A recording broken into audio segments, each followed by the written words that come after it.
Kruger, and this is my Jesus story.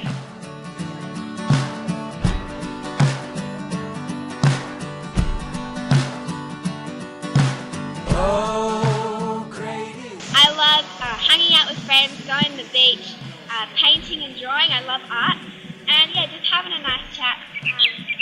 I grew up in South Africa. I grew up in a Christian family who always went to church on Sundays. I went to Sunday school, and it was in a context in South Africa where most people were actually Christian and would really talk about Jesus. And when I was 10, we moved to Australia, and things looked a little different. In Australia, people weren't so open about talking about him, and when I wanted to share Jesus, I was kind of frowned upon a little bit, and I became shy. Early high school, I became more focused on worldly things than on Jesus' love. I pursued popularity, I pursued academics and measuring my identity by how well I did at school.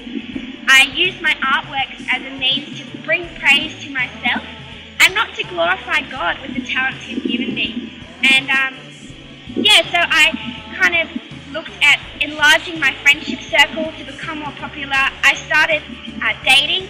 I started just engaging in the worldly things that my friends did. And when my life was so full with these worldly things and these worldly obsessions, listening to cool music and being, that ultimate cool image, there wasn't much room for Jesus. And I kind of just put off reading His Word and praying to Him. I still went to church, but it didn't define my whole life every day.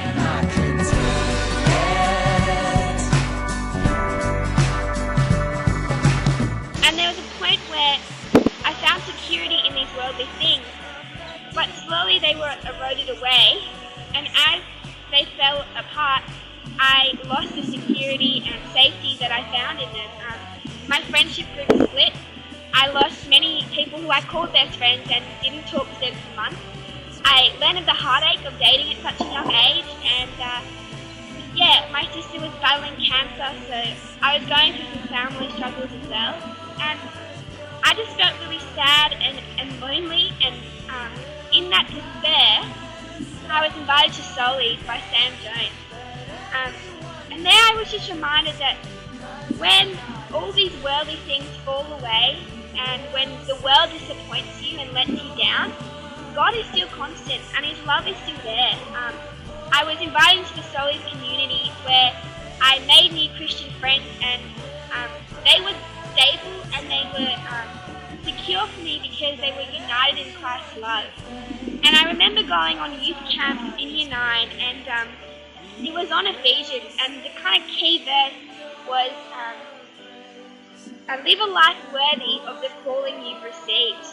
And for me, that I just kind of went, wow, my life was not built on glorifying Jesus because of His love for me on the cross. I'd become focused on selfish desires, and I just didn't really think about how His death on the cross transformed my life. So I'll share with you Ephesians verse 22. It says, 4 verse 22, it says, "You were taught with regard to your former way of life to put off your old self, which is being corrupted by its deceitful desires, to be made new in the attitude of your mind, and to put on the new self, created to be like God in true righteousness and holiness." I wanted God to transform my life, and that was fantastic, but it doesn't mean that it wasn't without a struggle. So we will make it. I was constantly battling against sin and the temptations that a secular school environment and secular friends presented. In later high school, there were many distractions such as underage drinking and gossiping and crude talk with my friends and dating, and I just constantly had to choose God over these things. Every day I had to make a decision to follow Him and not those worldly patterns. But sometimes I made mistakes and I chose poorly and I didn't choose God. But those poor decisions led to heartache, it led to sadness, shame and guilt. And it brought me to my knees in front of the Bible and in prayer, because I felt that I wasn't worthy of God. But then I was just reminded of how abundant and gracious Jesus' love is, and how it can just wash you clean. I didn't have to feel ashamed and guilty because I had turned back to Him, and He had paid for my sins. So none of what I had done mattered anymore. And that was just an amazing feeling because I could just let go of all that blame that I was putting on myself and that sadness.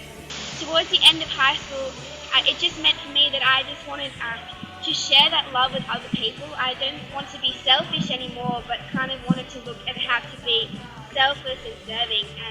And I've committed to leading at Soulies this year, and I hope to get involved as much as I can in serving and sharing Jesus' love.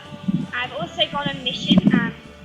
So we run a mission in McLean Yamba in the north coast of New South Wales for the Indigenous community, and I just hope to do that for many years to come, and just really reach people with the love of Jesus, so that they can also be washed clean of their shame and guilt, and just live a full and happy and hopeful life. We will bless your name. Let everyone give thanks, because our God